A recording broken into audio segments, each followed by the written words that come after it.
La dermatose bovine en France a été causée par des céréales ukrainiennes. C'est ce qu'affirme une vidéo qui a beaucoup tourné ces derniers jours sur les réseaux sociaux, où elle a accumulé des centaines de milliers de vues et de partages. La dermatose nodulaire bovine, ou DNC, c'est une maladie virale contagieuse qui a touché les élevages français à partir de juin 2025. Et on en a beaucoup parlé dernièrement. Les agriculteurs, opposés à la gestion de la maladie par le gouvernement, qui a ordonné l'abattage de troupeaux, ou organisé de grandes manifestations avivées par des inquiétudes quant à l'accord UE-Mercosur et l'avenir de la politique agricole commune. Mais quel rapport avec des céréales ukrainiennes? Dans la vidéo partagée, on peut voir une compilation de plusieurs extraits façon reportage, commentés par une voix off. La dermatose nodulaire contagieuse des bovins, DNC, en France, était due à la contamination des animaux par le virus après avoir été piqués par des insectes importés dans le pays avec du grain ukrainien de mauvaise qualité. Selon celle-ci, un laboratoire de recherche indépendant aurait découvert que l'épidémie de dermatose a en fait été causée par des insectes importés depuis l'Ukraine dans des arrivages de céréales. Et elle cite comme source un article écrit par le journaliste Stéphane Foucard sur le site du média spécialisé La France Agricole.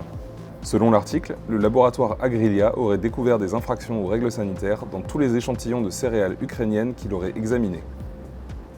À la fin de la vidéo, on assiste même au témoignage d'un soi-disant éleveur français qui dit avoir perdu le travail de toute sa vie à cause de ce virus introduit par des insectes provenant de céréales ukrainiennes. D'après ce que j'ai compris, le virus a été introduit par des insectes provenant de céréales. Sauf qu'en réalité, tout est faux. Plusieurs indices mettent la puce à l'oreille.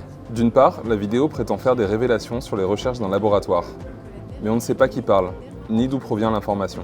La voix off a d'ailleurs un accent étrange, difficile à placer, et une diction peu naturelle. Animaux par le virus après avoir été piqués. En analysant l'audio avec le logiciel InVid-We-Verify, on obtient une très forte probabilité qu'elle ait en fait été générée par intelligence artificielle. Et c'est aussi le cas pour l'audio du témoignage de l'éleveur. Ses paroles ne sont pas synchronisées au mouvement de sa bouche, et son visage est étrangement fixe. Ukrainien, nous ne devons pas laisser rentrer. En examinant le site web d'où est censée provenir l'information, on se rend compte là aussi que quelque chose cloche. Une recherche permet de constater qu'il n'est pas authentique et qu'il est une copie d'un site bien réel, La France Agricole. Les noms de domaines sont différents. Le faux est lafranceagricole.net et le vrai se termine par .fr. Alors on est allé voir sur le vrai site. En se rendant sur lafranceagricole.fr, on peut constater que cet article n'apparaît pas. Le site web cité dans la publication est en réalité un clone, comme l'a confirmé le vrai média dans un communiqué. On appelle ça un site miroir, et on en parlait déjà il y a 3 ans, ici. C'est ce qu'on appelle un site miroir, ou doppelganger. Et dans cette histoire, ce n'est pas la seule identité volée. Le journaliste dont la signature figure au bas de l'article nous a dit n'avoir en réalité jamais écrit une ligne dans La France Agricole.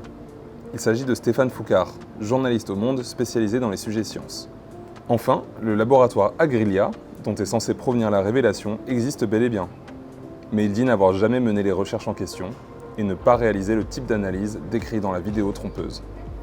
En réalité, la souche du virus de la DNC qui a contaminé les élevages français en 2025 est la même que l'on retrouve en Italie, en Espagne et en Afrique du Nord. C'est ce qu'a expliqué à l'AFP le ministère de l'Agriculture, qui a exclu la possibilité que la contamination se soit faite par les céréales. Mais alors, d'où provient cette fausse information?